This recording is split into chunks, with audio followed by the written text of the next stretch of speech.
The target is to, quote, weaken Russia. This is the point. But why would you want to? To weaken Russia?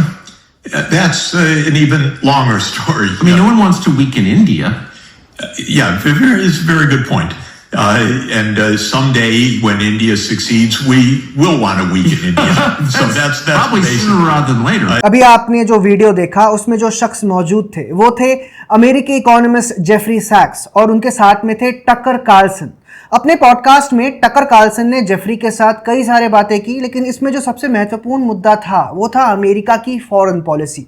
Jeffrey सैक्स, जो हमेशा से America की foreign policy के एक long time critic रहे हैं, वो कहते हैं कि अगर किसी दिन भारत दुनिया में सफल हो गया या इंडिया एक सुपर पावर बनने की तरफ बढ़ा तो अमेरिका भारत को कमजोर करने की कोशिश जरूर करेगा।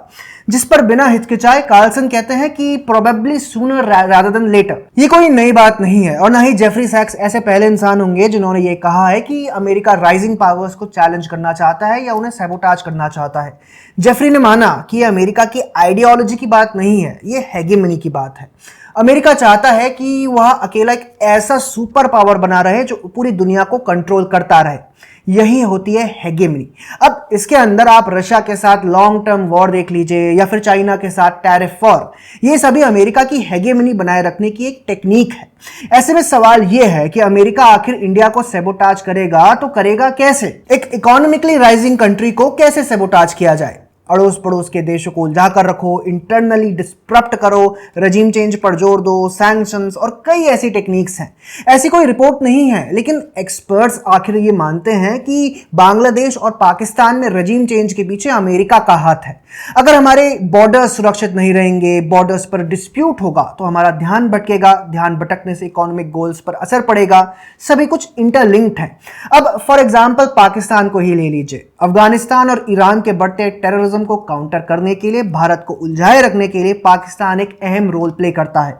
फिर ऑपरेशन सिंदूर के आसपास के ऑप्टिक्स को ले लीजिए या फिर अमेरिकी जनरल कुरुल्ला के लेटेस्ट बयान को ले लीजिए। कुरुल्ला कहते हैं कि पाकिस्तान टेररिज्म से लड़ने में एक महत्वपूर्ण पार्टनर है, लेकिन ये भूल जाते हैं कि पाकिस्तान ही तो टेररिज्म की जड़ है और ओसामा को उन्होंने ही पाकिस्तान में मारा था। बात सिर्फ सैक्स तक सीमित नहीं है, वक्त दर वक्त हर इकोनॉमिस्ट ने भारत को आगाह भी किया है। हार्वर्ड के पॉलिटिकल साइंटिस्ट ग्राहम एलिसन ने इस थ्योरी को नाम भी दिया है थुसिडाइडिस ट्रैप, जिसका अर्थ है राइजिंग पावर्स जैसे चाइना और इंडिया अक्सर स्टैब्लिश्ड पावर अमेरिका से कन्फ्लिक्ट फेस करेंगे। इस थ्योरी में वो ये भी इंप्लाई करते हैं कि अमेरिका प्रीएम्प्टिवली इंडिया के राइज को कंट्रोल करने की कोशिश करेगा। अरुंधति रॉय, वैसे तो इनकी बातें सुनने लायक नहीं होती, लेकिन इन्होंने भी ये आरोप लगाया है कि वॉशिंगटन, जो देश उसके जियोपॉलिटिकल इंटरेस्ट को चैलेंज करते हैं, उसे वह या तो मैनिपुलेट करेगा या डिस्टेबलाइज करने की कोशिश करेगा। नोआम चॉम्स्की, जॉन मियरसाइमर, विवेक छिबर, माइकल हडसन जैसे इकोनॉमिस्ट के साथ ही इमरान खान और रूस के फॉरेन मिनिस्टर सर्जाई लावरोव भी इस विषय पर बात कर चुके हैं।